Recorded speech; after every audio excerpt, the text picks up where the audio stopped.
Avec l'aide de Dieu, Bezrat Hashem, on va essayer de commencer, Bezrat Hashem, à étudier la Sikha du Sikhot Haran numéro 179. Bezrat Hashem. Et pour comprendre la Sikha du Sikhot Haran 179, il faut beaucoup pleurer, prier, il faut beaucoup crier, il faut beaucoup se déraciner de ce monde. Il faut essayer de jeter toute la croyance qu'on croit dans ce monde. Amen. Sinon, on ne peut pas comprendre les paroles de Rabbeinu. Malheureusement, Rabbi Nachman a fait rentrer dans sa Torah une vérité, une vertu que malheureusement, quand nous, on est ancré dans ce monde qui est un monde de mensonges, alors à cause de ce mensonge-là qu'on est influencé 24 heures sur 24, on n'arrive pas à comprendre les paroles de Rabbeinu. Pour comprendre les paroles de Rabbeinu, il faut beaucoup pleurer, crier, pour comprendre même sa simplicité de ce que veut Rabbeinu réellement. Et je vais vous dire la vérité, mes amis, aujourd'hui, comme tous les autres jours, un juif, il essaye d'être un juif. Il essaye de se conduire comme un homme, comme un être humain que Dieu veut qu'on se conduit. De se réveiller le matin avec de la simcha, de dire Baruch Shelo Asani Goy et de ressentir le mérite qu'on a eu d'être appelé un Yehudi, un juif. Que rien que ça suffit. Rien que ça suffit pour qu'on puisse être Bessimcha toute notre vie. Rien que ça, malgré que cet homme-là, il fait des péchés jour et nuit. Le fait que c'est un fils d'un juif, le fils d'Avraham, Yitzhak et Yaakov. Il appartient aux 12 tribus. Il appartient au clan Israël. Il appartient à des tzadikim, il croit dans la Torah. Même s'il n'applique pas combien un homme, il doit être content rien que de ça, mais pas juste content, ouais, je suis content. Je dois être avec de la joie lumineuse, que quand on te regarde, on dit waouh, d'où il a cette lumière, lui. D'où j'ai cette lumière? Parce que ce matin, j'ai dit Baruch Shelo Asani Goy. J'ai fait une bracha. Celui qui n'est pas content le matin, quand il dit Shelo Asani Goy, il fait une bracha levatala. C'est une bracha levatala. Il y a écrit que celui qui dit le nom de Dieu pour rien vaut mieux que sa chilia. Chilia, c'est là où le bébé il est dans le ventre. Comment ça s'appelle? Placenta. Vaut mieux que le placenta se retourne sur lui et qui meure et qu'il ne naisse pas. Celui qui dit le nom de Dieu en vain. Celui qui ne croit pas dans Shelo Asani Goy, que c'est vraiment un mérite. Et c'est pas le même mérite que j'ai dit hier et avant-hier. Aujourd'hui, c'est un nouveau Shelo Asani Goy. Celui qui ne croit pas en ça, c'est une bracha levatala. Ça, on ne vous l'apprend pas, ça. C'est le Aleph bête de tout. C'est comme ça qu'on commence la journée. Rabbeinu, au lieu de dire Modéani en premier, il disait Baruch Ata Hashem Shelo Asani Goy. Comme ça, il faisait Rabbeinu. La première chose, dès qu'il se réveillait, Shelo Asani Goy. Un jour, il est rentré chez lui à la maison après l'école quand il était tout petit, Rabbeinu.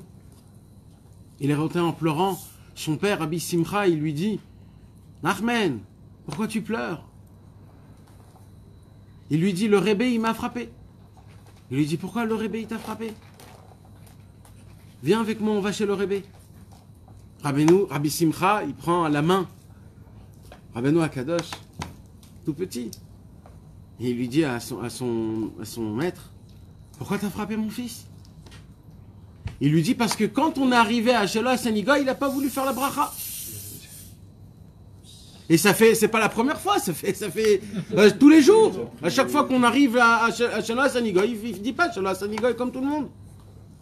Alors je l'ai frappé.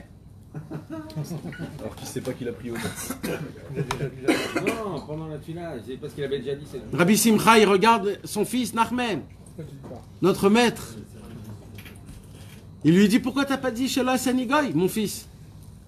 Il lui dit, papa, c'est quand qu'on fait la bracha? C'est après qu'on mange la pomme ou avant qu'on mange la pomme?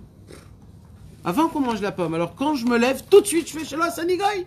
Parce que je suis tout de suite juif. Donc il ne faut pas attendre avec cette bracha. Il faut tout de suite le faire. Parce que dès que tu vis, tu es un juif, donc tout de suite. Baruch ata Hashem Shalom Sanigoy.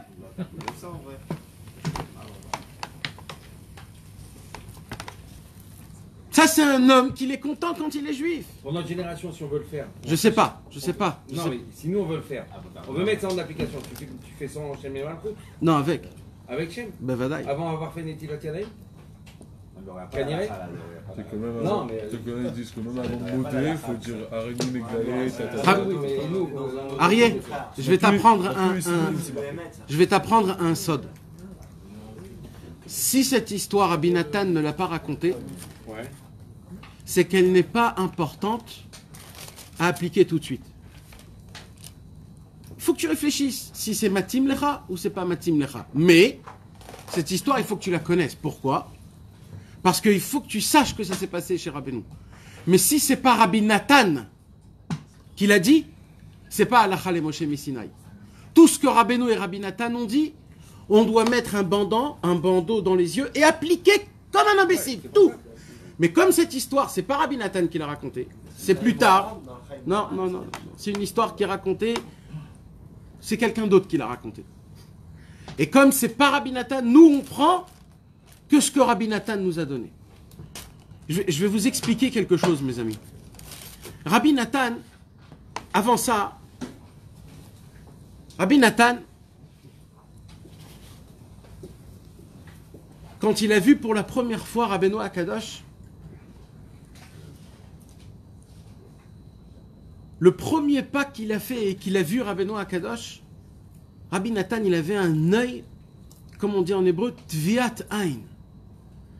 Rabbi Nathan, il savait reconnaître quelque chose de vérité. Il avait la puissance, il avait un don de pouvoir reconnaître une puissance. Comme Rabbi Nathan, c'était une âme qui n'est jamais venue en Gilgoul. C'était une âme que c'était la première fois qu'elle descendait dans ce monde. Donc cette âme, elle était propre. Et Rabbi Nathan a eu une question énorme qu'il n'a jamais osé poser cette question. Jamais. Et nous, plus tard, Rabbi Nathan nous l'a fait faire connaître cette question. Rabbi Nathan, il s'est posé une question pendant des années. Rabbi Nathan, il a dit, purée, je viens d'une famille que son père, le père de Rabbi Nathan, qui s'appelait Rabbi Naftali Hirtz, était un homme avec une très grande ira de Shamaï, qu'il étudiait tous les midrashim, chaque paracha de la semaine. C'est beaucoup, c'est pas ce que vous croyez le livre que nous on connaît, le midrash raconte. Et il étudiait tout le midrash Rabbah, tout le midrash Tanchuma, tout le midrash Lekartov, tout le midrash Veizir, tout le midrash Agadol, tous les midrashim qu'on connaît sur la paracha, il les étudiait chaque Shabbat. Quand il y avait des Shabbats qui étaient longs, comme des fois Parashat Béchalar, Parashat Shlach Lecha, où les midrashim ils sont longs, il s'asseyait jour et nuit pour terminer le midrash de la semaine. Il terminait le Zohar chaque année, le père de Rabbi Nathan. Et avec tout ça, Rabbi Nathan, le père de Rabbi Nathan, était un homme qui était très très riche. Il avait beaucoup d'argent, il avait du grand business. Tous ses enfants, c'était des enfants, tous qui étaient calés dans la Torah et calés dans le business. Un ne contredisait pas l'autre. Ils avaient et de l'argent et de la Torah. Dans une famille comme ça, Rabbi Nathan est né. Quand Rabbi Nathan il est né, ils ont tous vu que Rabbi Nathan il a été spécial. C'est pour cela que son père, Rabbi Nathan, la première chose qu'il a fait dès qu'il a grandi, Rabbi Nathan, il lui a dit, écoute-moi Rabbi Nathan, je veux que tu sois le big boss sur tout le business qu'il y a. Avec ta chorma, avec ta sagesse, tu n'as pas besoin de travailler comme moi toute la vie. Ça suffit que tu travailles quelque temps dans ta vie et tu pourras avoir de l'argent assez pour servir Hachem le reste. Fais-toi de l'argent maintenant et après sers Hachem. Il a vu que la chorma qu'il avait dans le business et dans la Torah, c'était quelque chose de spécial. Mais Rabbi Nathan, il était assoiffé. Rabbi Nathan était assoiffé de Hachem. Rabbi Nathan, il voulait servir Dieu. Et il essayait de servir Dieu. Mais c'est qui nous embête quand on veut servir Hachem? Le premier qui nous embête quand on veut servir Hachem, c'est le corps. C'est la soif, la faim, l'envie de dormir, l'envie de voir à droite, à gauche, l'envie de faire des fautes, malgré qu'on comprend que c'est grave. Rabbi Nathan, il essaye. Qu'est-ce qu'il fait? Il commence à étudier énormément. Il commence à étudier, à mettre toutes ses forces dans la Torah et dans la Vodat Hashem, dans la Hirat Shamayim. Il étudie jour et nuit. Rabbi Nathan, il s'assoit dans le Beth Midrash, jour et nuit, il étudie. Rabbi Nathan, il arrive à devenir un Av Bet Din à l'âge de 14 ans. À 14 ans, Rabbi Nathan, il était Av Bet Din. Je ne sais pas si vous comprenez ce que je suis en train de vous dire. C'est pire qu'un Dayan. C'est le Av Bet Din. C'est la tête des Dayanim de sa ville à Nemirov. Rabbi Nathan, à 14 ans, il reçoit son Ktav Smicha pour la première fois. Rabbi Nathan, il a été donné et redonné vers tous les grands de son époque pour qu'ils voient c'est qui cet homme. Tous les grands de son époque, ils ont voulu parler avec lui de l'Imoud Torah tellement que cet homme-là, Rabbi Nathan, à l'âge de 14-15 ans, il s'est perfectionné comme on ne connaissait pas.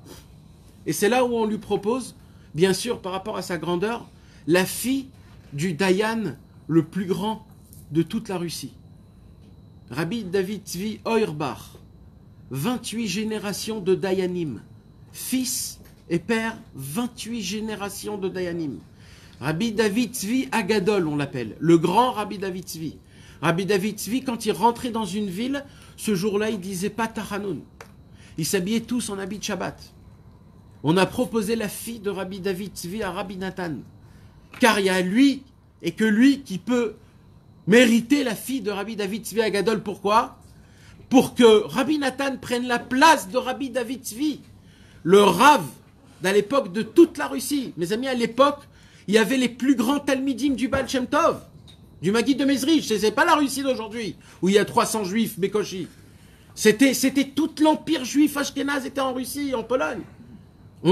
Normalement, Rabbi Nathan devrait prendre la chaise de la rabbanoute de 72 villes qu'il était Rav dessus, Rabbi David Tzvi Agadol. Et qui comprenait ça. Quand il est rentré, il s'est marié avec sa fille, il est rentré dans la maison de Rabbi David Tzvi Agadol. Il a vu le travail que Rabbi David Tzvi Agadol, il travaillait à Hachem, comment il le servait de tout cœur, comment il le servait comme un mamash, un homme annulé totalement à Hachem. Il s'est posé une question, Rabbi Nathan, avec toute sa grandeur. Je vous l'ai déjà dit. Il s'est posé en se disant, où est la différence entre Moshe Rabbeinu et mon beau-père? Tellement il était grand. Rabbi David Tzvi ne dormait pas sur un lit. Rabbi David Tzvi, comment il faisait pour dormir?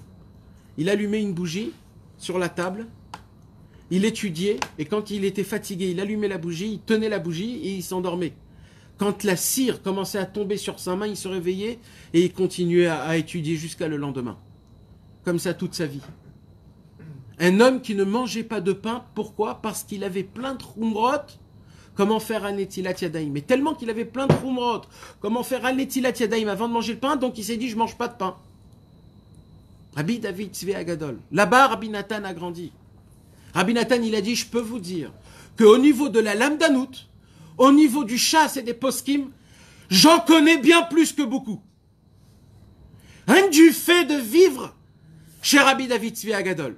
Et malgré que j'ai vécu chez Rabbi David Tzvi Agadol, le patron de tous les patrons à l'époque, il me manquait la vitalité de la prière. Il me manquait la vitalité de l'application des mitzvot. Dans l'étude de la Torah, j'étais perfectionné. Le chasse, je l'avais déjà terminé, c'était même pas quelque chose qu'on en parlait. On était déjà dans les shootim, dans les poskim, on était dans les halachot, on était dans la gemara, on était dans mamash, dans du vrai, dans le vrai du vrai. On descendait, on approfondissait. Toute la journée, on rêvait de ça. La Torah, j'ai grandi chez Rabbi David Tzvi Agadol. Alors il me manquait la prière. Où je vais apprendre la prière? Où je vais apprendre à prier? Qui veut m'apprendre à prier? Il disait Rabbi Nathan. Parce que d'aller dans une synagogue, de s'asseoir et de dire c'est pas comme ça que je veux prier, il dit Rabbi Nathan. Moi je veux prier quand chaque mot il chante et il danse. Je veux donner de la vitalité dans chaque mot. Je veux la chanter, je veux la créer, je veux la vivre. Je veux chanter avec les mots de la prière, moi je veux, il dit Rabbi Nathan. Je veux pas que la prière ça soit quelque chose que je bâcle.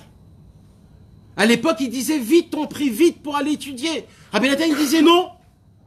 Il y a un temps pour étudier et il y a un temps pour prier. Et chacun, il est important. Moi, je veux pas prier et m'en débarrasser et me rendre quitte. Moi, je veux que la prière, ça soit un monde. Qui veut m'apprendre la prière? À l'âge de 15 ans, Rabbi Nathan, il s'est rapproché des Chassidim. Il a commencé à se rapprocher par le petit-fils du Maguide de Mezrich, Rabbi Shalom de Probitch, le fils de Rabbi Avraham, l'ange. Comme ça on l'appelle. Rabbi Shalom de Probitch, petit-fils du Maguide de Mezrich, les frères. C'est pas... C'était un très grand rébé. On l'appelle son père Rabbi Avraham Amalach. Il est enterré à côté de Kiev. On l'appelle l'ange parce que c'était un ange. Voilà. Il est mort à l'âge de 23 ans, 24 ans. C'était un ange. Il ne pouvait pas tenir dans ce monde. C'était un ange. Il brûlait. Il te parlait, il te brûlait. C'était pas de la rigolade. C'était du émet. Rabbi Avraham Amalach, on rigolait pas avec Rabbi Avraham Amalach.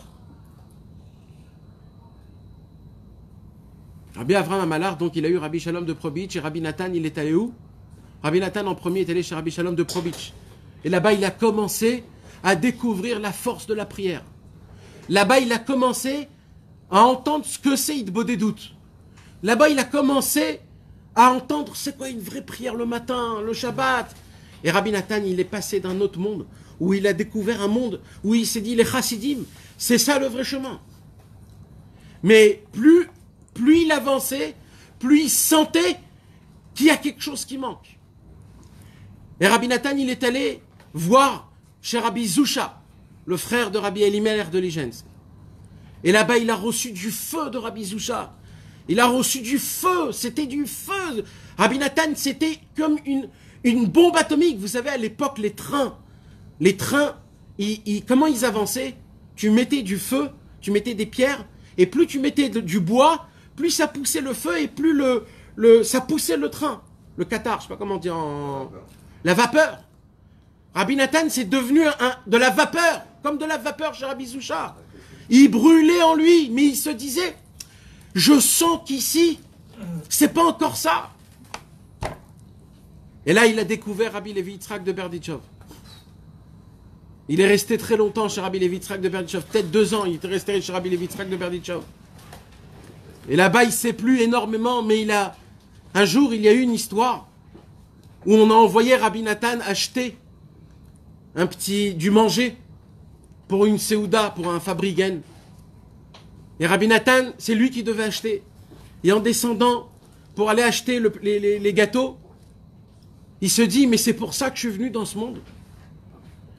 Il a crié dans le monde, Echan ani baolam, Echan ani baolam. C'est ça, pour acheter des gâteaux. C'est ça mon avodat Hashem.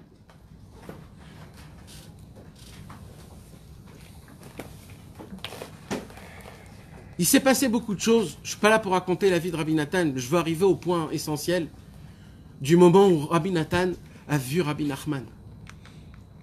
Ce moment magique là, mes amis. Ces minutes et ces heures qui se sont passées. Au moment où Rabbi Nathan, pour la première fois de sa vie, il voit Rabbeinu Akadosh. Rabbi Nathan avait à peu près, à cet âge-là, 19 ans. Rabbeinu, il avait à peu près Il a rêvé, oui, je vous ai dit que je raconte pas tout. Quand il a vu Rabbeinu Akadosh, Rabbi Nathan, à l'âge de 19 ans, Rabbeinu, il était âgé de lui à peu près de 9 ans, de 10 ans. Non. Ouais. Il le voit, il dit, j'ai trouvé la Géoula.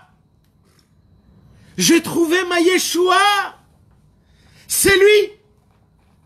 Mais qu'est-ce que t'en sais, Rabbi Nathan? Mais pourquoi tu t'emballes trop? Pourquoi tu t'emballes? Il lui dit, Rabbi Naftali. Rabbi Nathan, il dit, c'est lui. Je crois en lui. Ça sera lui et personne d'autre. Et il est tellement grand que ça sera lui jusqu'à la venue du Mashiach et après aussi.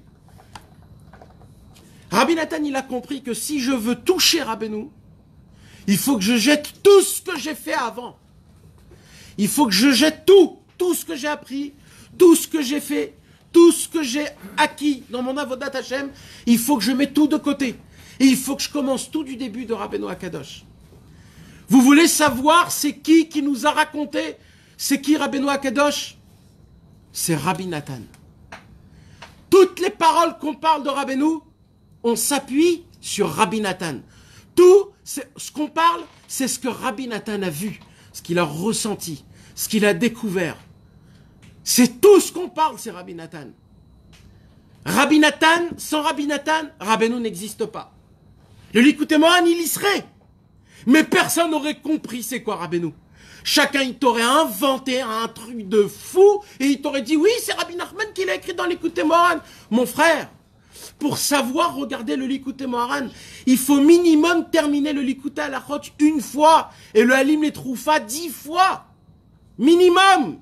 Pour comprendre, pour commencer à comprendre de quoi Rabbeinu te parle.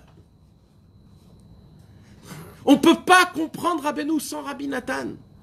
Le message de Rabbi Nathan, Rabbeinu il a dit, Rabbi Nathan c'est le seul qui m'a compris, et un petit peu Rabbi Naftali. On parle de Rabbeinu, on croit qu'on connaît Rabbeinu. Ça se peut qu'on connaît la Torah de Rabbeinu.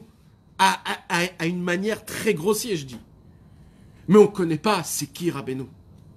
Et quand on ne connaît pas c'est qui Rabbeinu, on a un manque qui est énorme. Parce que si je te donne une Torah sans te dire qui l'a fait, alors tu ne peux pas découvrir c'est quoi la grandeur. Il y avait beaucoup de tzadikim qui ont vu le Likutei Moharan. En Irak, en Tunisie, en Pologne, en Roumanie, dans le monde. Mais eux, ils ont vu que le Likutei Moharan. Ils n'avaient pas le Chayei Moharan pour savoir c'est quoi le Likutei Moharan. Alors, ils ont vu un autre livre. Voilà, ok, c'est beau, c'est bien. Il y a des chidushim qui sont énormes. Mais t'as pas compris, mon frère. Parce qu'il faut que tu comprennes c'est qui l'a écrit. Quand on monte à la Torah, mes amis, on dit Baruchu et Hashem Amevorach. Tout le monde répond Baruch Hashem Amevorach leolam vaed. Et là, on dit Baruch ata Hashem Elokeinu melech haolam. Asher bachar banu mikol ha'amim venatan lanu et torato baruch ata Hashem noten à Torah. Au début de la bracha, on dit Asher bachar banu mikol ha'amim venatan lanu et torato. On dit au début que Dieu nous a choisi et qu'il nous a donné la Torah. Et dans la bracha qu'on termine, on dit juste béni sois-tu à Hashem, tu nous as donné la Torah. Pourquoi pas qui nous donne la Torah. Pourquoi on ne dit pas béni sois-tu à Hachem que tu nous as choisi et que tu nous donnes la Torah comme le commencement. Il y a une règle dans les brachot, c'est que la fin de la bracha, elle doit être comme la bracha. Et là, c'est pas pareil. Rabbi Nathan, il pose cette question dans l'Likutei Halachot. Comment on change? Pourquoi ça change comme ça? Il dit Rabbeinu, parce que le plus important, si on veut comprendre Asher Bachar Banu, il faut d'abord comprendre c'est qui est Noten là, la Torah. Pour comprendre que Dieu nous a choisis, il faut comprendre c'est qui Dieu qui nous a choisis. C'est qui ce Dieu qui nous a choisis? On dit tous les jours que Dieu nous a choisis. Ça nous fait quelque chose, nous, dans notre vie, que Dieu nous a choisis? Quand Rabbeinu, il nous dit, faut être content qu'on n'est pas des goy, qu'on est des juifs. Pourquoi nous, ça nous fait pas ça? Pourquoi on n'est pas content? Parce qu'on ne sait pas c'est quoi juif. On ne sait pas c'est qui Hachem qui nous a choisis. On croit qu'on est dans un monde où on vit ce qu'on vit. On a des 613 mitzvot, c'est difficile de garder la Torah, presque c'est lourd. Et toi, avec tout ça, tu es là et on te dit d'être content d'être juif. Mais je suis pas content d'être juif. Presque limite, c'est encombré. C'est difficile. C'est là le problème. Baruch ata Hashem noten à Torah. D'abord, le plus important, c'est ça, à qui tu as affaire. Quand on veut apprendre quelque chose dans la Torah, il faut savoir à qui on a affaire. Pour que tu ne dises pas plus tard, je ne suis pas d'accord, hein, ce qu'il a dit là, je ne suis pas d'accord. Mais qui tu es? Mais tu sais à qui tu as affaire? C'est pour cela que Rabbeinu, mes amis, c'est pour cela que Rabbeinu nous a donné des paroles où il nous dévoile c'est quoi sa grandeur. Malheureusement, il y a des gens qui ne comprennent pas pourquoi Rabbeinu a osé ouvrir sa bouche et dévoiler qui il est. Mais comment il peut dire comme ça, Rabbi Nachman? Mais c'est de la gava. Moi, tous les rabbinim, jamais ils disent comme ça. Mais vous comprenez pas. Rabbeinu, vous croyez qu'il a le temps de vous? Vous croyez qu'il a besoin que vous lui dites psh, psh, psh. Vous croyez qu'il a besoin de ça? Il est mort il y a 200 ans, Rabbeinu Akadosh. Rabbeinu, il est venu ici pour nous dévoiler qu'une seule chose. C'est quoi qu'il est venu nous dévoiler? Ma puissance pour descendre, vous ramenez-vous, Bitchouva. Et pas juste vous faire bitchouva, Rabbeinu il dit. Il dit, vous croyez que j'ai misé sur vous juste pour vous faire bitchouva? J'ai misé pour vous pour que vous devenez tous des tzadikim amitim. Pas juste rapprocher, des tzadikim amitim. J'ai la puissance, j'ai le pouvoir. Rabbi Israël, il dit, Beyaden ou Adavar, mais ça dépend de toi, ça dépend de ta main, ça dépend de combien tu demandes, ça dépend de combien tu veux, et ça dépend de combien tu crois en ton tzadik. Si maintenant, demain, je vous dis, celui qui va au mikvé, demain, matin, avant la prière, tous les péchés qu'il a fait, il n'y a plus rien, il devient tout blanc, et ça va lui donner une puissance dans la voie d'Hachem pendant 10 ans plus tard. C'est aussi un jour de jeûne. Vous allez aller au mikvé? C'est aussi un jour de jeûne avant le... Vous allez aller dans ce mikvé là, mes amis? Hein? Si je vous dis que c'est comme ça, vous allez tous aller. Mais Rabbeinu, il nous apprend que c'est encore plus fort que ça. Et c'est pas juste demain, c'est tous les jours. Rabbeinu, il te dit, c'est tous les jours. Le problème, c'est que vous ne me croyez pas. Vous ne me croyez pas quand je vous dis, allez au mikvé le matin. Cette journée-là, vous avez tout cassé, tous les midot adin. Rabbeinu dit, vous comprenez pas que quand je vous envoie dans la forêt, crier, dire Hachem Yitbarach, aie pitié de moi, pardon que j'ai fait, vous ne croyez pas que vous réparez tous vos gilgulim en une seule fois. Vous ne croyez pas, vous croyez que quand je vous dis c'est une ségoula de fer, alors oui, ça peut marcher ou pas. Rabbi Avram ben Rabbi Nachman, il dit, tant qu'un homme n'a pas compris que sa délivrance dépend de Rabbeinu HaKadosh, il peut encore rien recevoir de Rabbeinu HaKadosh. Il faut être persuadé que la Yeshua, elle est chez Rabbeinu. Et Rabbeinu, c'est lui-même qui s'est levé et qui l'a dit. Sachez-le, mes amis. Ils sont chez moi, vos pertes. Tout ce que vous avez perdu, c'est à moi. C'est moi qui les ai pris, je veux vous les rendre. Mais prouvez-moi que ça vous appartient. Prouvez-moi que c'est à vous. Prouvez-moi que vous les voulez, ces choses-là. Faites-moi montrer que vous voulez le Hatzot. Faites-moi montrer que vous vous êtes pas été mitièche d'être un bon juif, de prier une prière Bechavana, de se lever Hatzot, ou même d'en parler. Prouvez-moi que vous voulez devenir des juifs. Tout de suite, je vais vous donner. Il dira, ben nous, tout de suite. Moi, je suis là pour donner, je suis pas là pour prendre. C'est l'Yetzerara qui veut te prendre. Il dira, ben nous, vous avez pas compris les règles du jeu, il dira, ben nous. La règle du jeu. Alors, avant ça, je reviens chez Rabbi Nathan. Rabbi Nathan se posait une question énorme. Rabbi Nathan, il dit, j'ai été chez les lamdanim les plus grands. J'ai été chez les chassidim les plus grands. J'ai appris ce que c'est la Torah et j'ai appris aussi à prier. Mais il me manque une chose. Quoi? Il me manque le chemin. J'ai vu comment il faut prier. J'ai vu jusqu'à où on peut étudier la Torah. Mais mon problème, c'est où il est le chemin? Je vois ça, mais il y a un vide entre moi et tout ce que je vois. Où il est le pont? Il n'y a pas un pont, Où il est le pont? Comment on fait? Jusqu'à que Rabbi Nathan, il a dit, je crois que je vais mourir. Je sens que je suis comme Moshe Rabbeinu. Moshe Rabbeinu, il est arrivé à 20 mètres de Eretz Israël. Ça veut dire, si Moshe Rabbeinu maintenant il fait 20 mètres, il est en Eretz Israël. Il est là. Là, c'est là Eretz Israël. Il peut les faire. Mais il ne le fait pas. Pourquoi? Parce que Dieu, il lui a dit interdit. 20 mètres. C'est la même terre, les mêmes pierres. Mais il y a comme une mechitza énorme, spirituelle, que Dieu, il lui dit, tu ne peux pas passer ça. Je ne te permets pas. Si tu le fais, tu peux rentrer. Mais moi, je ne te permets pas.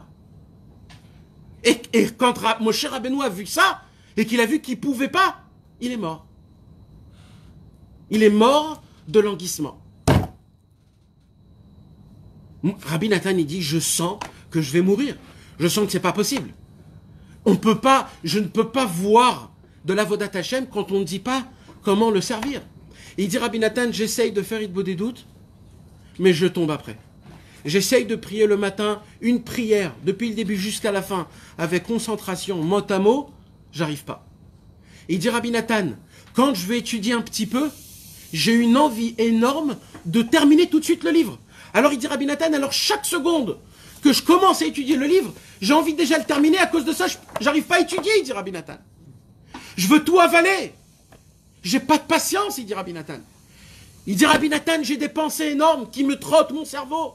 je réfléchis, est-ce que comme ça c'est meilleur, est-ce que comme ça c'est meilleur, et peut-être je me suis trompé, et peut-être il faut refaire des débuts, et peut-être je me trompe. Toujours, il se pose des questions. Il dit, Rabbi Nathan, j'essaye de faire tout ce qu'on me dit, et peut-être qu'il me mentent, les tzadikim.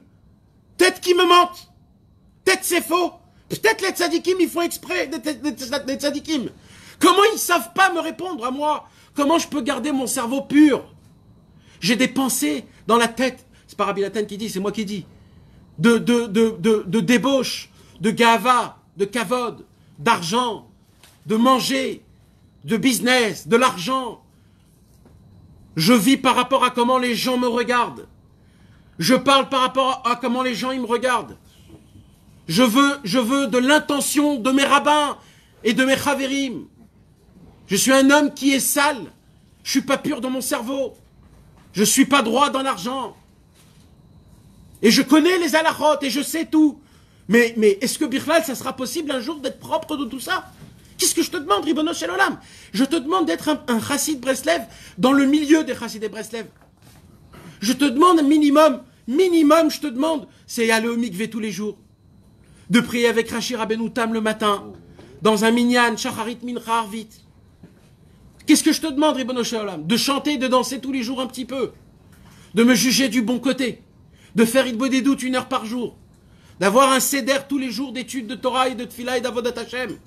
De donner de la tzedaka et du maaser en même temps. Qu'est-ce que je te demande plus que ça? Et non pas que je l'ai pas. Le pire de tout ça, c'est que je m'enfonce dans des péchés. Où ça me manque. Je rate une prière. Je tombe dans l'yéhouch. Je tombe dans des peurs et des craintes extérieures où j'y crois plus en toi, Hachem. Je me pose des questions, est-ce que tu vas m'aider? Et le plus pire de tout ça, c'est quoi? C'est que comme je sais que je suis un fauteur, donc là je me dis, Hachem, il est en train de me déchirer, de me laver. Et moi je suis là, comme un blaireau, en baissant la tête, et je m'en sois plein dans la tête, à droite et à gauche. Et le pire de tout ça, c'est que je remets la faute sur qui? Sur moi, que j'ai fait des fautes, et c'est Hachem qui me punit. Hachem il dit, mais c'est où que l'être humain, il s'est trompé pour arriver dans un délire pareil? Mais c'est où qu'ils se sont trompés? C'est où qu'il y a eu ce problème-là? Comment ils sont arrivés là? Comment ils sont arrivés là? Comment ils m'ont rendu un homme aussi arzar, aussi cruel que ça? Et Rabbi Nathan, en fur et à mesure de son avodat Hashem, écoutez-moi bien ce que je vais vous dire, les amis. Il est arrivé à une maskana. Il est arrivé à une conclusion. Et vous savez, c'est quoi la conclusion qu'il est arrivé? Je vais vous le dire ce soir. Et ce qu'il a dit Rabbi Nathan, c'est le Emet le Hamito. Et celui qui ne veut pas le recevoir, eh ben, qui continue à vivre dans le mensonge toute sa vie. Parce qu'il y a un Yetzer Hara spécial pour ça. Pour ne pas recevoir les paroles que Rabbi Nathan il a dit à ce moment. Qu'est-ce qu'il a dit, Rabbi Nathan? Rabbi Nathan, il a dit En tikva. Yesh Yehush. Rabbi Nathan, il a dit il n'y a plus d'espoir. Avant qu'il a connu Rabbeinu. C'est fini. On ne peut plus devenir des tzadikim. On ne peut plus appliquer Torah ou mitzvot comme à l'époque. On ne peut pas. Alors maintenant, vaut mieux que chacun il aille travailler, qu'il gagne de l'argent, qu'il soit un bon juif, et voilà. Au moins, je ne fais pas du mal.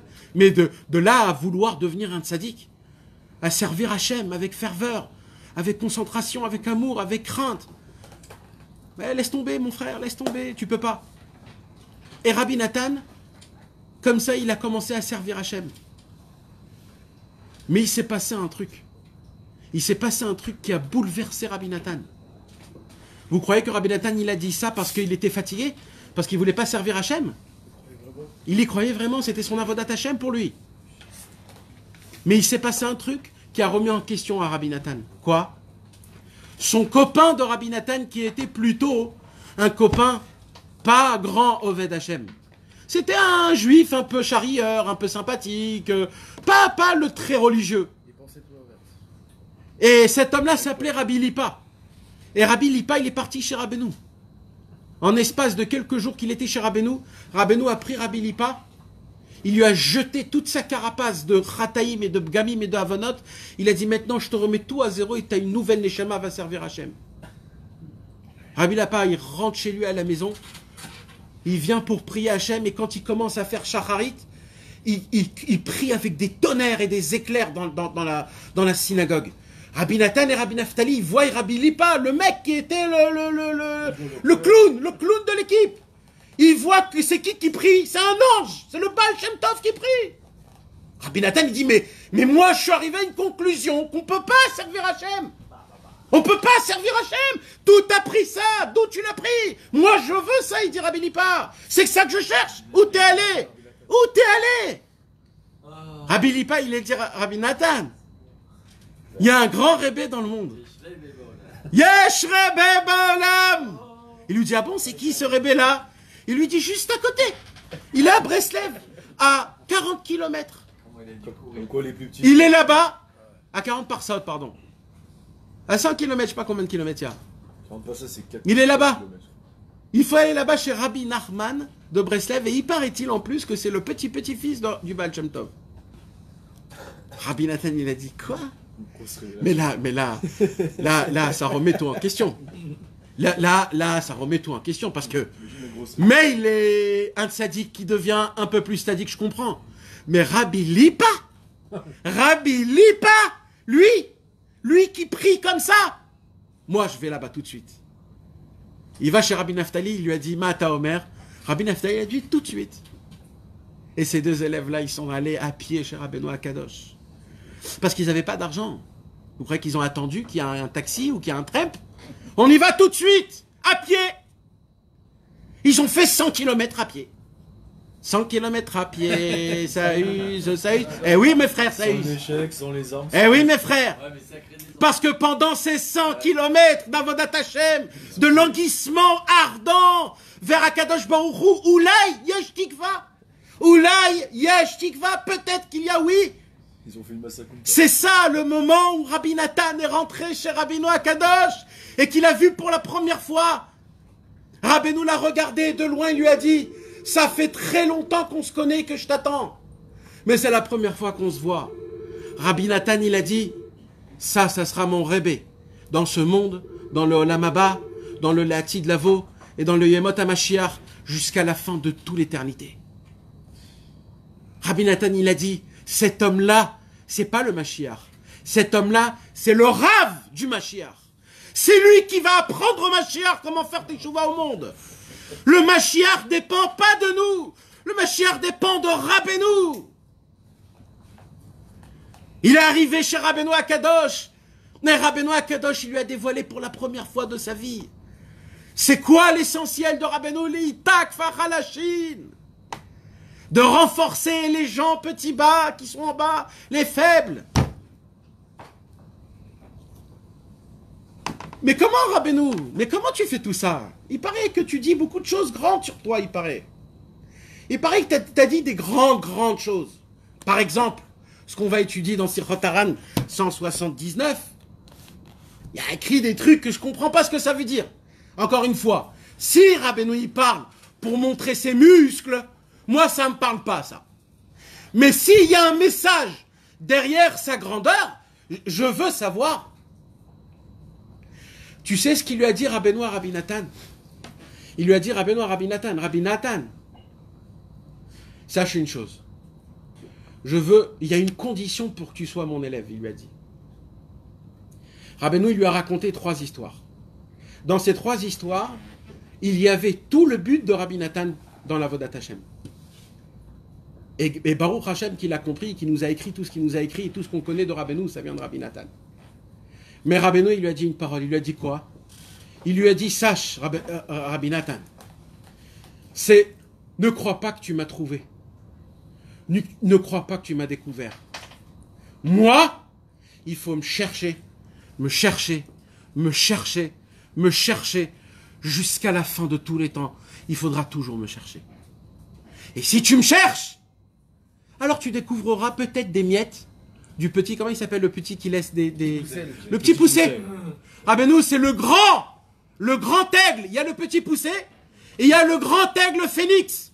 Rabbeinu, il nous laisse des pierres. Il a dit, donnez-moi des pierres et du ciment. Rabbeinu, il dit, je vais vous laisser des trésors dans mon chemin.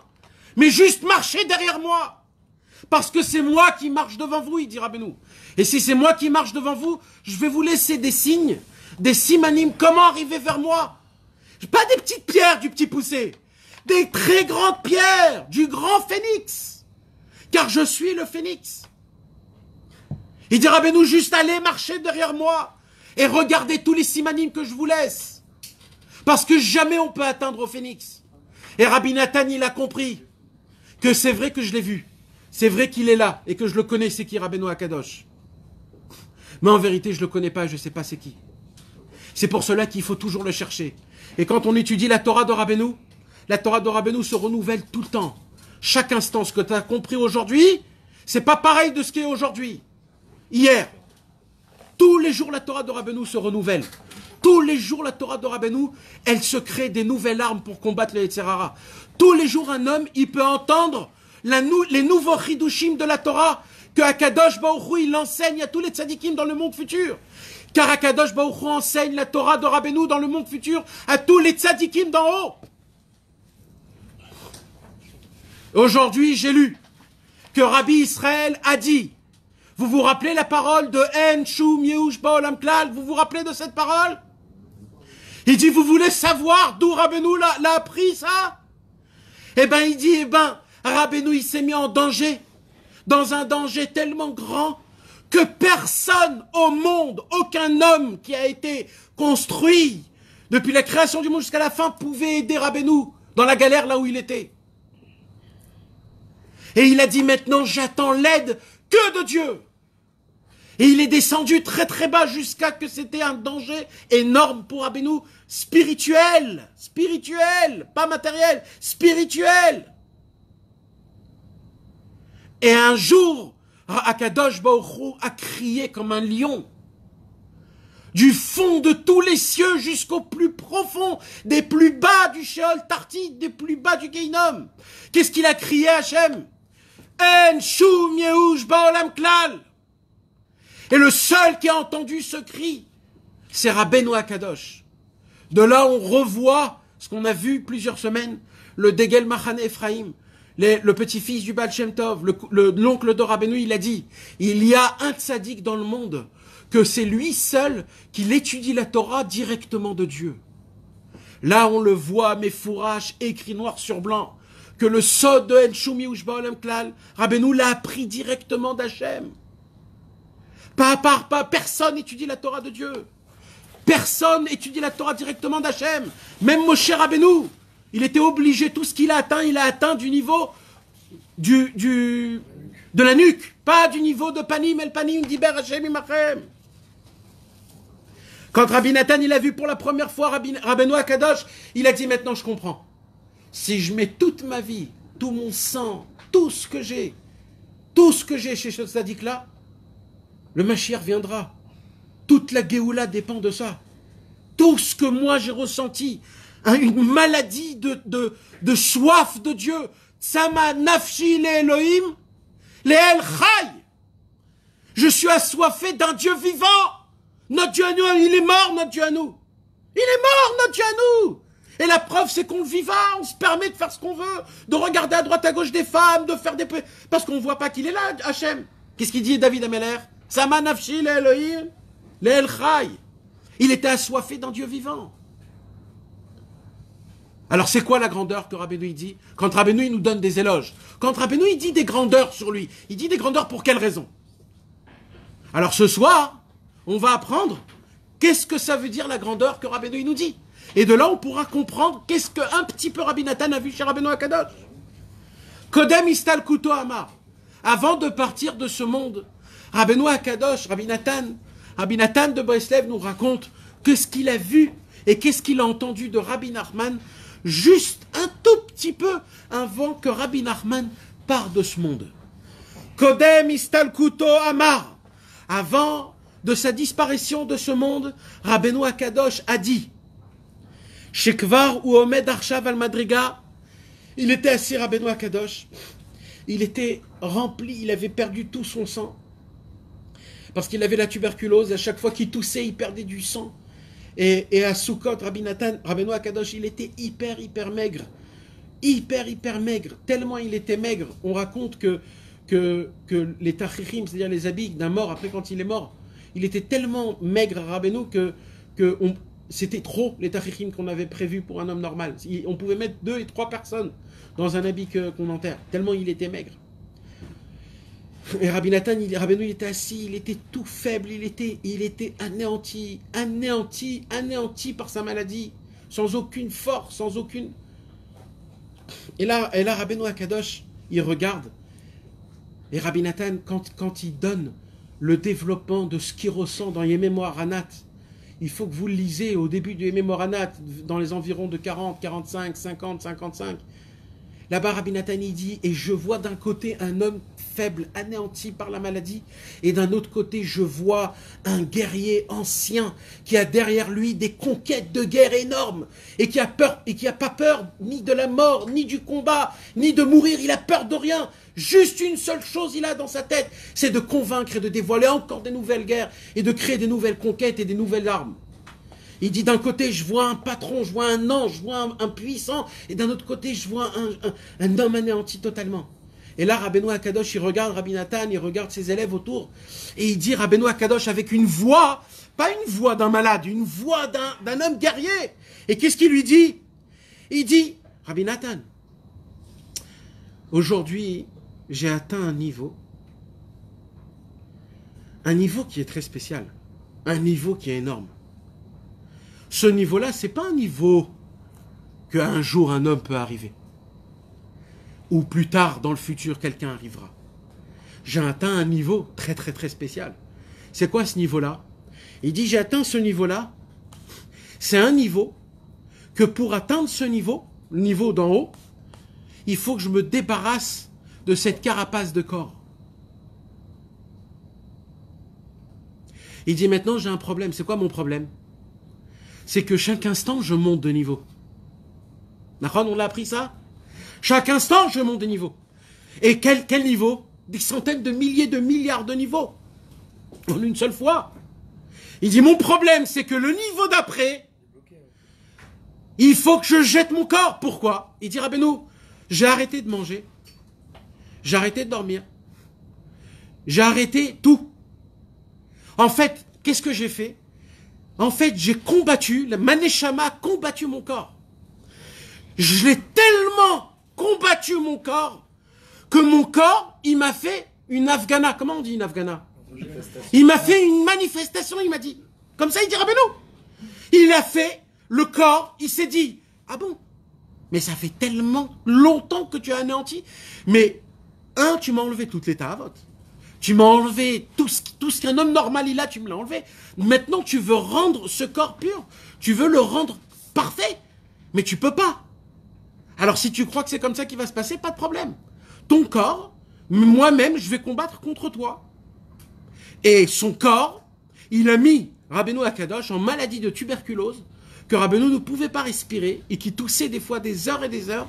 Et comme ça, il se vidait de son sang et qu'il n'avait plus de force. Rabbeinu, il a dit, ce qu'il n'a pas compris, le corps, c'est que si je veux, je le jette tout de suite.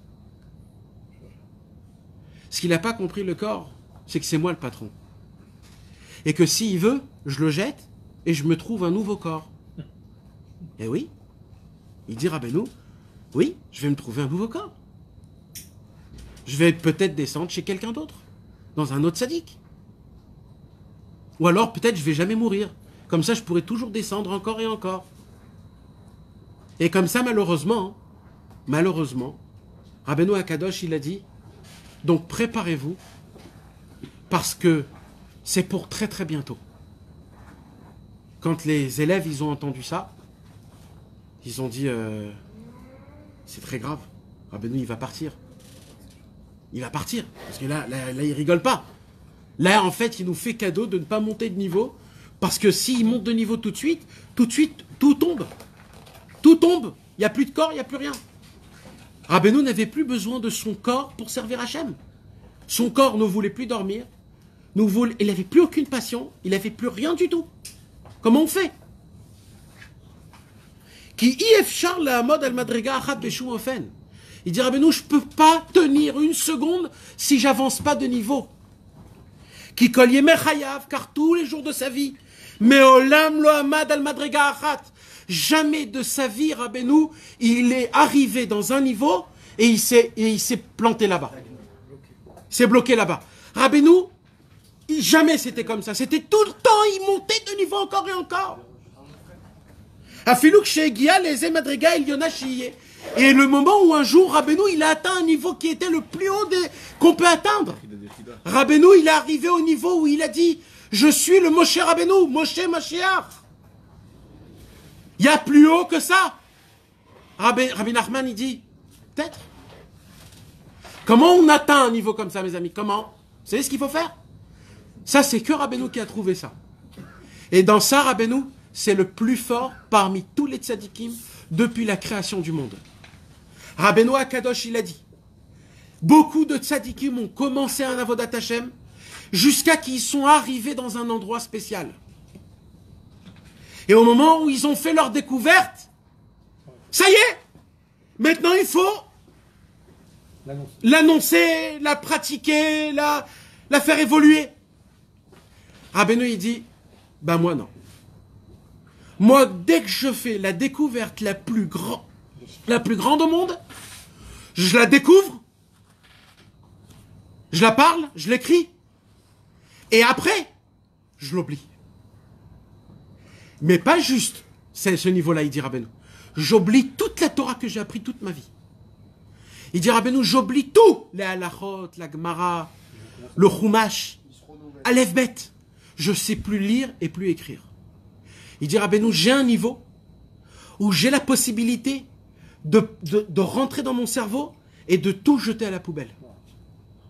Et il dit Rabbeinu Akadosh, aucun tzaddik l'a fait auparavant. Aucun tzaddik l'a fait auparavant. Parce qu'aucun tzaddik peut se permettre de jeter toute la Torah qu'il a appris jusqu'à maintenant. Comment tu oses? C'est la Torah de Dieu. Il dit Rabbeinu, oui. Mais quand j'enlève tout, là, je vais être comme qui? Comme mes élèves en l'an 2020, qui connaissent rien et qui vont aller dans la forêt et qui vont dire Erzochi liot Yehudi. Hachem, fais-moi. Et là, je vais ressembler à mes élèves. Mais comme je suis Rabbi Nachman, Dieu il sera obligé de me découvrir une nouveauté parce que je le supplie. Et Dieu ne peut pas se tenir quand je le supplie. Quand je lui supplie Dieu, Dieu il peut pas. Parce que moi, je bouge pas tant que je pas. Et il dit Rabbeinu, et Hachem Itbarach, il est presque obligé de créer des nouveaux mondes que pour les dévoiler à moi. Parce que personne d'autre les demande. Et il dit Rabbeinu, mais pour les atteindre, il faut que je fasse une Messirut Nefesh. Et c'est quoi la Messirut Nefesh? C'est que je jette tout. Des fois, Rabbeinu, il s'asseyait et il disait à tous ses élèves, je ne sais pas pourquoi vous êtes venus. Je ne connais rien. Il a dit, vous croyez que je m'amuse de vous? Il dit Rabbi Nachman. Et il dit, ok, alors je vais un petit peu vous sonner. Il dit quoi? Je vais jurer sur le Shabbat Kodesh que je ne sais rien du tout. J'ai compris que je n'ai rien compris. Mais vous croyez que Rabbeinu, c'était un rigolant? Rabbeinu, c'était du Emet Lamito. Rabbeinu, vous savez qu'est-ce qu'il faisait? Il gagnait $1 milliard. Il gagnait $1 milliard. Et il dit, si je suis capable de faire $1 milliard, je suis capable de faire de 2 milliards. Alors je prends ce 1 milliard, je le jette. J'en ai pas. Qu'est-ce qui va se passer le lendemain? Il va dire, si je fais pas les 2 milliards, 1, j'étais un imbécile que j'ai jeté 1 milliard. Et 2, je suis un imbécile que j'y crois pas dans moi-même et que je peux pas faire. Alors je suis obligé de faire 2 milliards. Et ce jour-là, il fait 2 milliards. Et là, le soir, il prend ces 2 milliards, il dit, si j'ai fait 2 milliards, je peux faire 4. Alors je prends les 2 milliards et je les jette. Après, Rabbeinu, il dit, c'est trop facile. Je vais faire 50 milliards en une journée. En plus de ça, je vais aller dans la banque. Avec les 50 milliards, je vais leur dire, regardez ce que je pèse. C'est beaucoup quand même, 50 milliards. Vous pouvez, vous me prêter 100 milliards? Ok. Maintenant, il prend tout et il jette tout. C'est un danger, ça? C'est pas un danger. C'est un malade mental, il faut le rentrer dans un asile de fous. Tu te mets en minus de 100 milliards, plus tes trucs de... Mais qu'il était devenu fou. Rabbeinu, il dit, si je veux, je peux. Tous les tzadikim autour, ils disent, mais Rabbeinu, mais t'as pas le droit de faire ça. C'est Dieu qui t'a donné cet argent. Rabbeinu, il dit, mais moi, je crois dans un Dieu où tout est possible. Rabbi Israël, combien de fois il a répété, Etzel Hashem Itbarach, Akol Efshar. Tout est possible chez Hashem, tout. Même si Hashem, il dit, tu peux pas faire tes chouvas, tout Efshar, tout Efshar. Pourquoi? Parce que Rabbeinu me l'a dit. Et si par Rabbeinu, c'est Rabbi Nathan qui me l'a dit. Et vani somer al kocho shel Rabbeinu Akadosh ve Rabbi Nathan. Et même si on va me le prouver dans le ciel, on va m'amener tous les anges, on va montrer toutes les gemarotes, on va montrer tous les tzadikim, noir sur blanc, que tout ce que j'ai fait en bas, j'étais un rachat, un pochéa, je leur dirai, vous avez peut-être raison, aval, yesh rebe baolam. Alors parlez avec lui, parce que lui, il nous a maintenus. Lui, il connaît un Dieu beaucoup plus grand que tous les anges. Il a été Massig Hashem Itbarach, sa bonté et sa grandeur. Et la preuve, c'est que le seul au monde qu'il a dit, j'ai atteint un niveau où ce niveau-là, il faut que j'enlève cette carapace de corps. Mais vous connaissez, vous, un tzaddik qui dit, purée, mais j'en peux plus de ce corps-là, il faut jeter ce corps. Je souffre tant que je suis dans ce corps, je souffre. Non, moi je connais des autres tzadikim. Moi je connais des tzadikim qui se mettent des pommades, du savon, des shampoings, qui se mettent un peu de Chanel 5, ils veulent se faire beau et bien, ils sont propres, ils veulent être beaux, ils s'arrangent un petit peu la barbe pour que la barbe elle soit bien symétrée, et ainsi de suite. Rabbeinu Akadosh, il était loin de tout ça, Rabbeinu Akadosh. Alors, qu'est-ce qu'il dit Rabbeinu? Vechen ayatamid kol yemechayav. Il dit Rabbi Nathan, toute sa vie de Rabbeinu Akadosh, c'était toujours de monter, de tout perdre et de monter. Et ça, personne. Parce que vous savez, si un tzaddik n'est pas capable, quand il jette toute sa Torah, il peut ne plus la recevoir. Il peut ne plus découvrir ce qu'il a découvert. C'est un risque, mais tu t'imagines le risque? C'est 1 contre 1 milliard quand on fait des paris. Tu peux pas gagner, c'est 1 contre 1 milliard. Tu seras le seul au monde qui met le pari dessus. Mais qu'est-ce qui se passe quand tu mets 1 contre 1 milliard? Combien tu gagnes? Alors Rabbeinu, il a dit 1 contre 1 milliard, Rabbeinu, il a dit. Moi, j'y crois, parce que c'est la Shem Itbarach Akol Efshar. Même quand je faute en plein milieu de la faute, j'y crois que Rabbeinu, il est là, et que si je me force de toute ma force, en me disant, sauve-moi, il me sauve de là-bas. Ou les Bassof, il y a les Madriga Gavoa Kazo. Et à la fin de sa vie, imaginez-vous dans quel niveau Rabbeinu atteint. C'est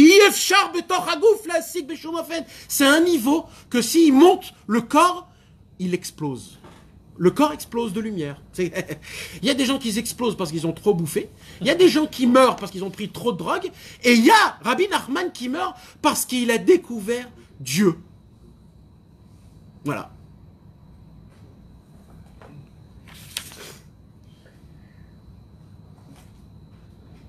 Là, il était bloqué alors. Un jour, Rabbi Nachman a dit dans la Torah numéro 161. Du côté Moran 161, Rabbi Nachman il dit, vous savez à quoi ressemble la marloquette? Il dit la marloquette ressemble dans la Torah à de l'eau. Pourquoi? Il dit Rabbi Nachman parce que pas l'eau en elle-même, mais les vagues quand ils sont très fortes. Le plus ressemblant d'une marloquette, c'est quand il y a une tempête de vagues. Qu'est-ce qu'il y a quand il y a un tsunami? La vague, elle vient et elle anéantit tout. Comme la marloquette. La marloquette, quand il y a une marloquette, ça peut tout anéantir ce qu'on a construit pendant des années. Comment c'est grave la marloquette? C'est pour ça que Rabbeinu, dans la Torah 161, il nous apprend que c'est la marloquette, elle est équivaut à de l'eau. À de l'eau, comment on appelle ça? Une puissance d'eau qui vient comme ça, une masse d'eau. Combien il faut être très, très, très attention de ne pas tomber. Il dit Rabbeinu, mais maintenant, quand un tzaddik, il est dans ce monde, pour que ce tzaddik puisse grandir, il y a un problème, c'est quoi? C'est que les tzaddikim me ressemblent à qui? Aux arbres. Comme on dit, Etzraïm, il a machazikimba. Rabbeinu Akadosh, il dit, pour que l'arbre puisse grandir, devenir fort et avoir des fruits, il faut qu'il y ait de l'eau. Plus il y a de l'eau, plus l'arbre grandit. Donc Rabbeinu, il dit, pour qu'un tzaddik devienne un tzaddik, il faut qu'il a sur lui de la marloquette. Alors il dit, c'est pour cela qu'on voit que même Moshe Rabbeinu, il y avait de la marloquette sur lui. Pourquoi? Parce que plus il y avait de la marloquette, plus il était encore plus grand. Yoshua Binoun, il y avait de la marloquette sur lui, donc plus il y avait de la marloquette, plus il grandissait. Et ainsi de suite, David Ameller, Rabbi Shimon Bar Yochai, tous les tzadikim. Mais on voit que la marloquette était quand? Était un moment dans leur vie. Et dit Rabbi Nachman, il s'est levé. Et il a dit, mes élèves, je vous demande pardon.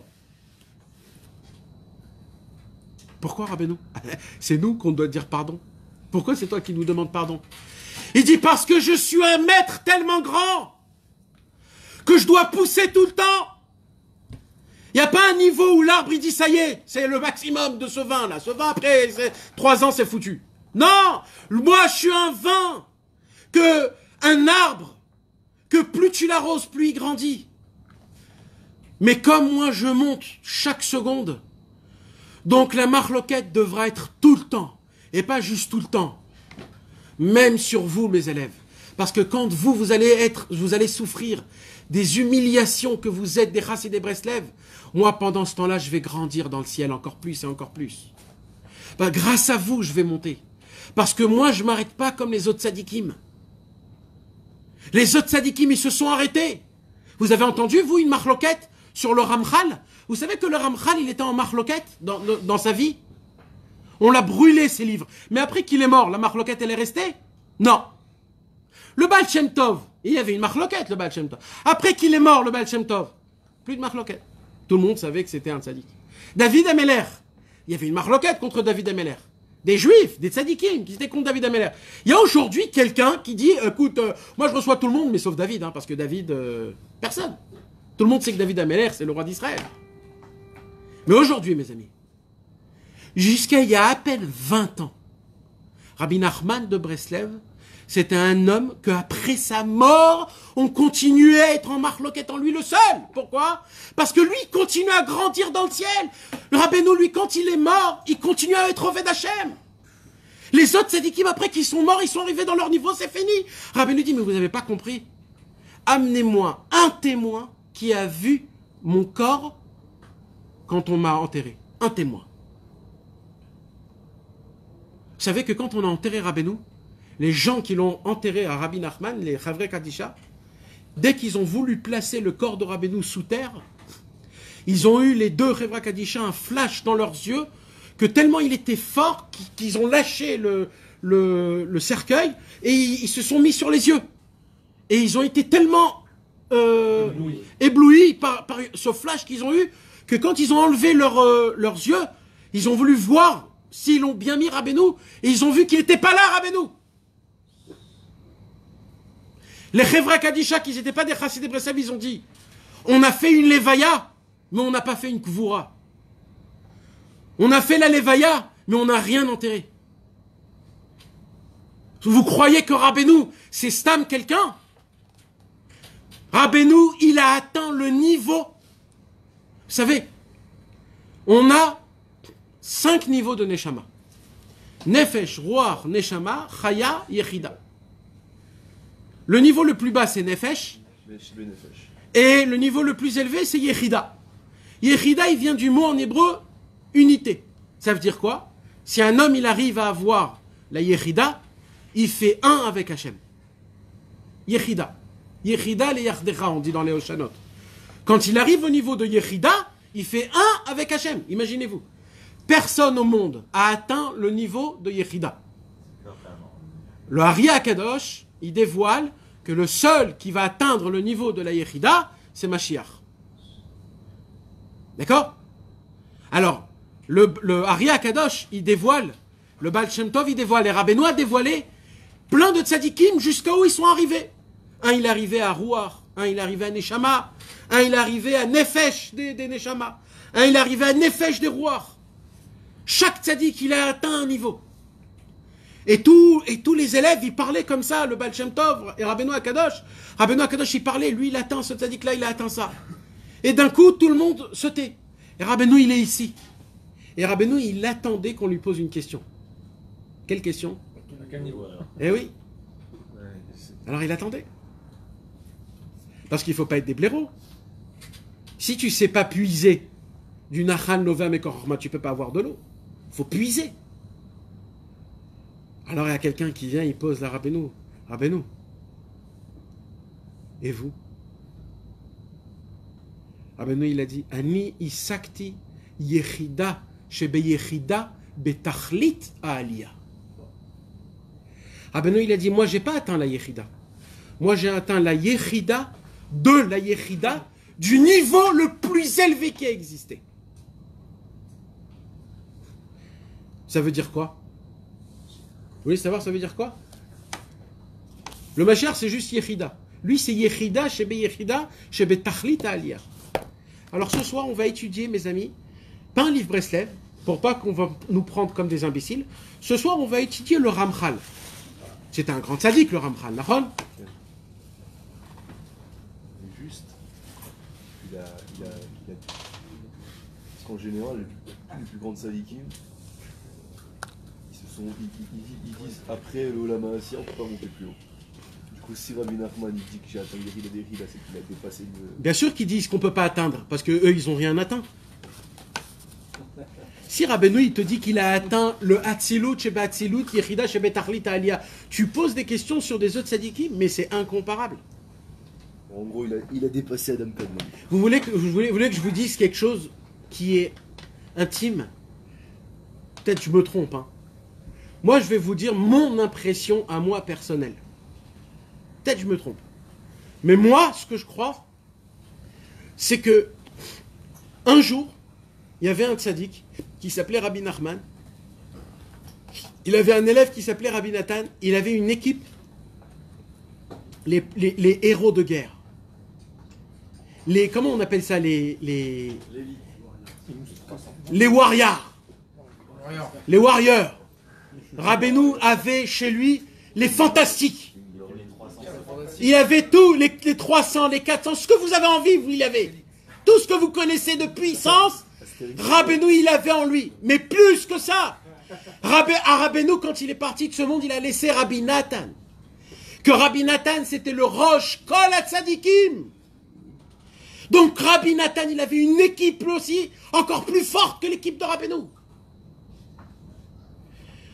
Et ça a tenu jusqu'à à peu près il y a 25 ans. Jusqu'à il y a 25 ans, il y avait une possibilité d'être un Chassid Breslev.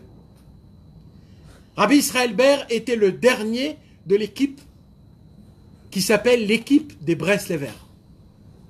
C'était le dernier. Dernier. Rabbi Israël, il est mort, c'est fini.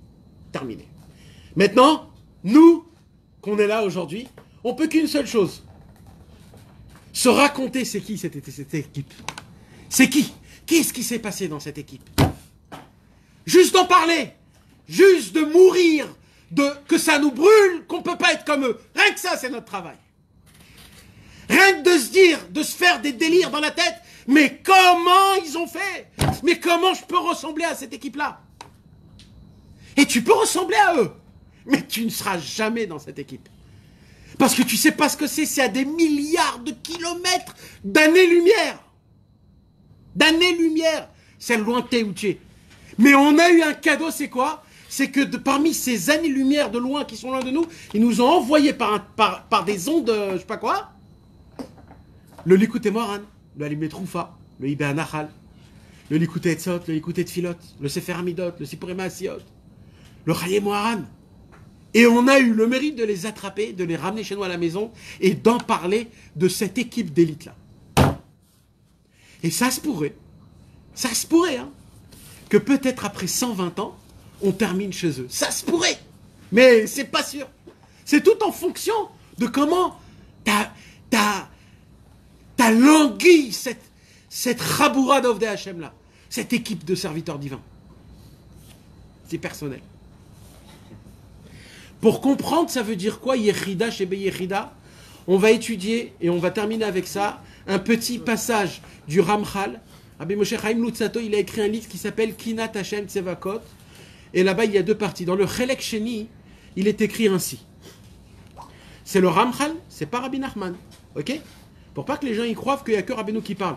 Tous les tzadikim avant Rabbeinu savaient un jour que Rabbeinu viendrait. Tous. Et ils ont dit, et ils l'ont écrit. Et le moment est venu où Rabbeinu il a dit, c'est moi ça, c'est moi ça, c'est moi ça. Quand Rabbeinu il a dit, j'ai atteint le Yechida, Shebe Yechida, c'est pas pour te dire je suis très fort. C'est pour te donner un message. Quand Rabbeinu, il a dit ici, c'est quoi le niveau de Yechida chez Beyechida? C'est le niveau où je prends mon corps et je dois le jeter à la poubelle parce que j'ai rien à faire avec. Vous voulez savoir c'est quoi qui se cache?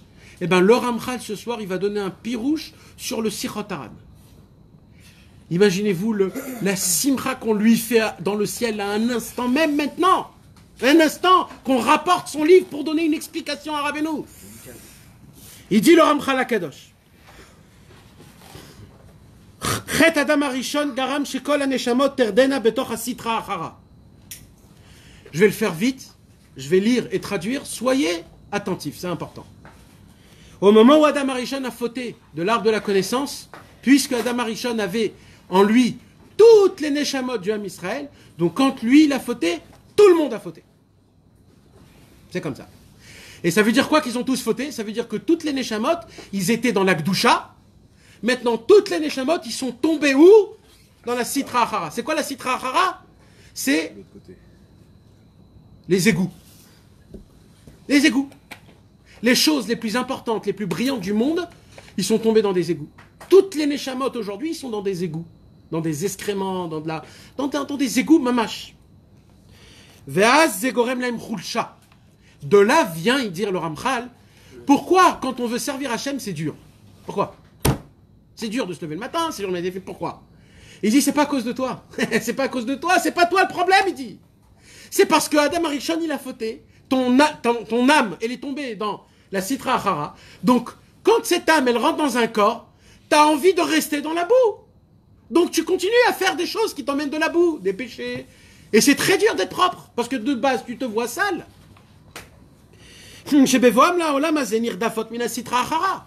elles viennent dans ce monde, la Sitra Achara, elle dit, mais lui, on le connaît. Il vient de chez nous, lui. Puisqu'on était tous dans la Sitra Achara. Donc la Sitra Achara, dans ce monde-ci, il dit, mais lui, c'est notre copain. Allez, viens dans l'équipe. Et vas-y, là. Et tu nais dans le 9-3, à Belleville, tu fais les combines, tu fais tout ce que tu fais. Ce qu'on est tous. C'est pour cela que les pauvres, ceux-là, en fait, il parle de tous. Dès le départ, ils doivent déjà réparer. Dès le départ, ils doivent réparer quelque chose. Dès le départ.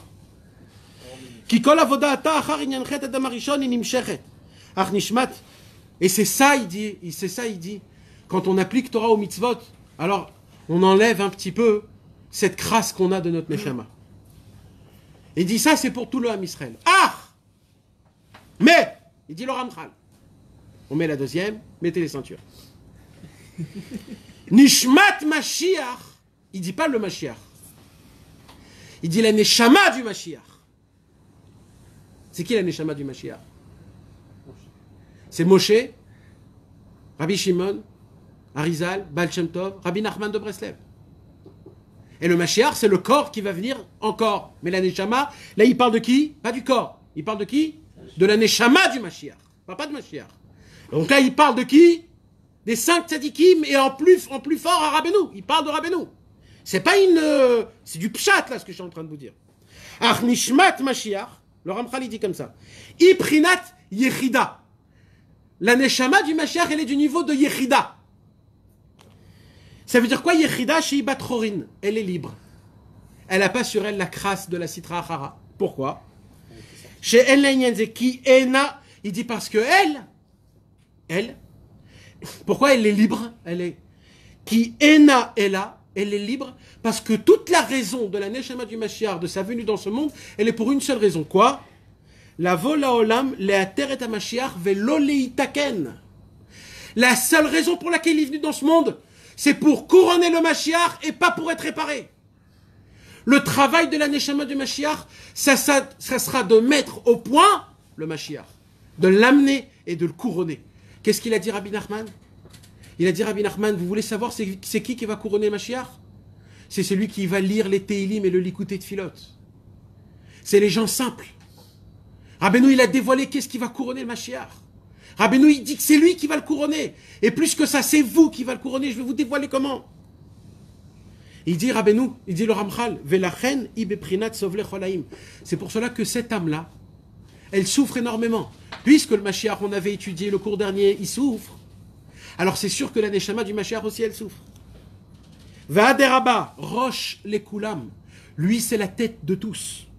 Uba nichlalim, et dans cette neshama, de la neshama du Mashiach, est inclus Atarot ha-neshamot. Toutes les neshamot qui existent. Sheba mitatru liyemot ha-Mashiach, be'arat yechida, asher tishlot v'tineg otam bizmanahu. En la inyan lechet Adam Arishon. La neshama du Mashiach, elle a aucun inyan avec la faute d'Adam Arishon parce qu'elle n'a pas fauté. Rabbeinu, il a dit, quand Adam Arishon, il est venu pour manger de l'arbre de la connaissance, je lui ai dit, si tu manges de l'arbre de la connaissance, je sors de ton corps, il lui a dit Rabbeinu.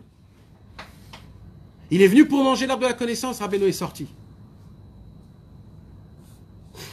La Torah que nous on étudie, c'est une Torah qui n'a pas goûté l'arbre de la connaissance. Tous les autres tzadikim avec toute leur grandeur, qui sont tous des tzadikim, ils sont tous grands.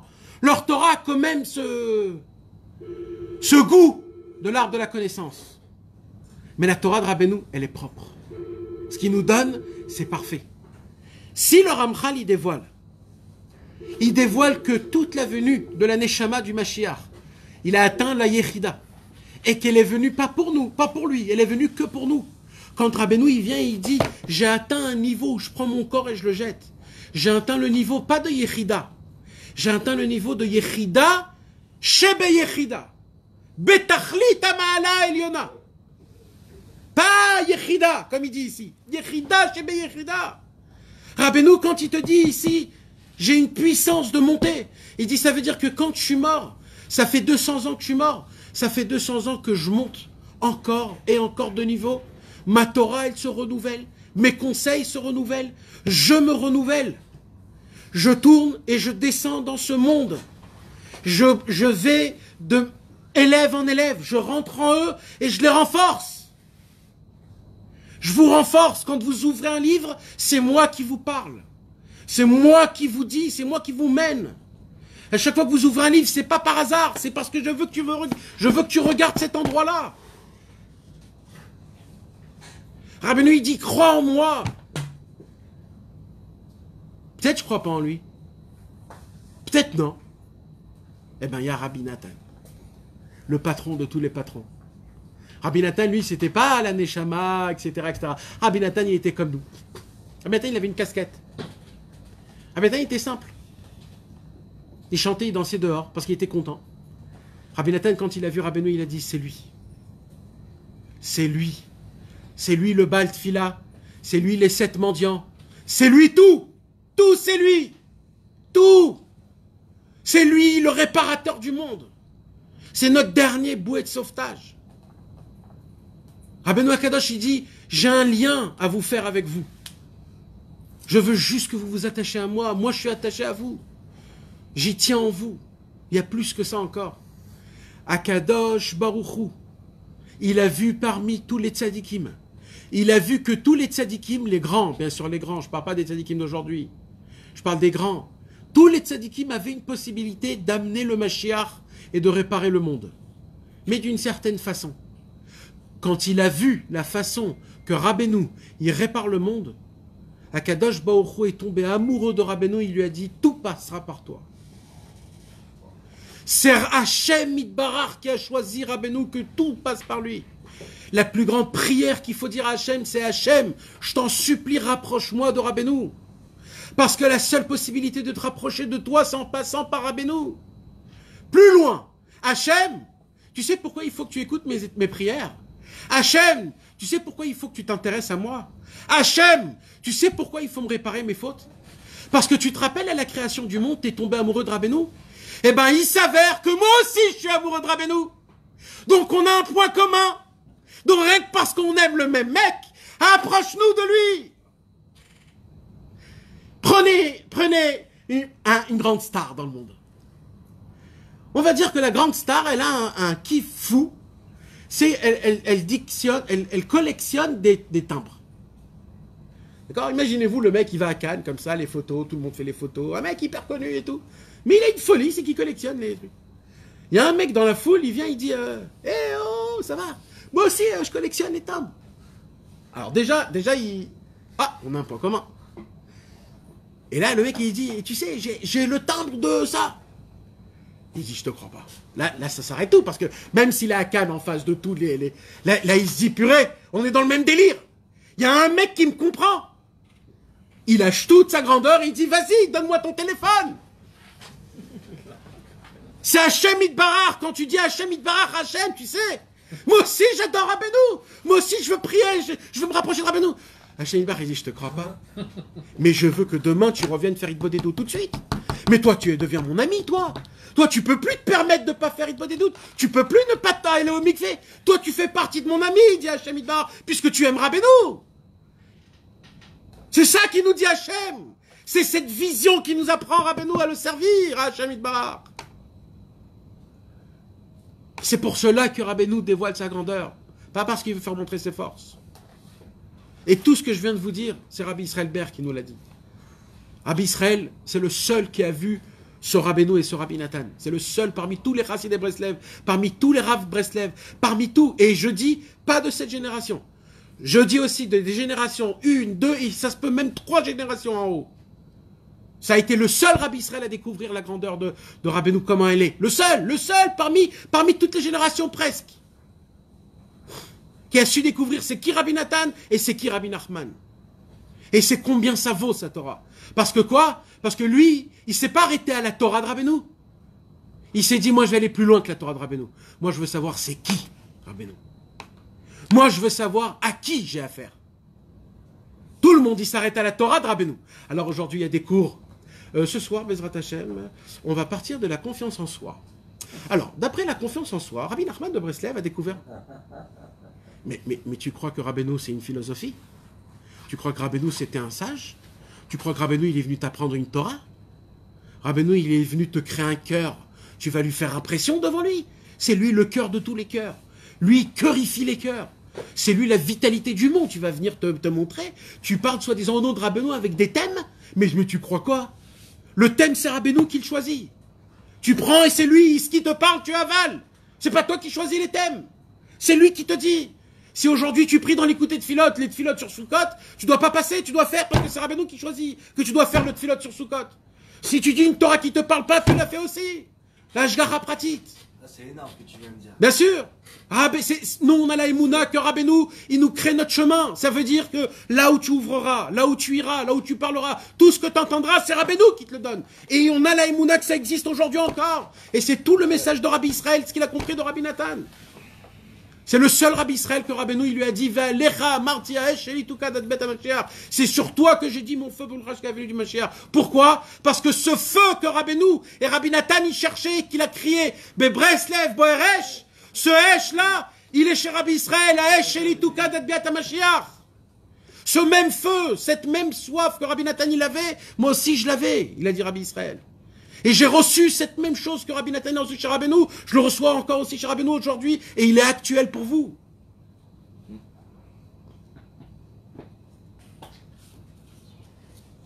Que Dieu nous aide d'être Bessimra, de connaître une équipe qui s'appelle des Chassidei Breslev. On n'a pas fait la tira.